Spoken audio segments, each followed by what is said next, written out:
So for our wisdom of St. Ignatius, Father Kevin Leidick and I will do a series together as he began it yesterday. And so I'll continue, and we're looking at the autobiography of St. Ignatius. Now for St. Ignatius, repetition was very important. So that's what we're doing. Father Kevin will present something, and then I'll basically take the same theme and have a little bit of a repetition for you, because as we look at things in different ways, we tend to be able to incorporate them more fully into our lives. So Father Kevin began with the very first words of the autobiography. Up to his 26th year, he was a man given over to the vanities of the world. The vanities of the world is something that all of us are very, very much aware of, because we live in a world that has all sorts of things we would call vanities.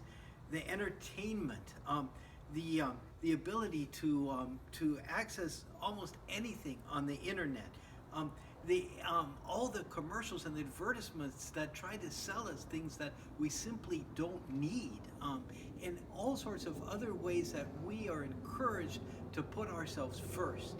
And what the vanities do is they say that we are first, and the things that we enjoy and the things that we want to dedicate ourselves to that have nothing to do with God should be primary in our lives. Ignatius, through the action of a cannonball, was forced to confront his previous life of vanities. Hopefully it doesn't take a cannonball for us to do the same, but rather the wisdom that he has, and the wisdom, of course, there in the Gospels and the Bible, should be pointing to us that the goal of our lives should be living for God and loving God and walking around being loved by God. And that should be enough for us. Ignatius found that he had gone seriously off track in his even the happiness of his life, and that he came to know greater happiness when he turned from that path and came into the path of the Lord.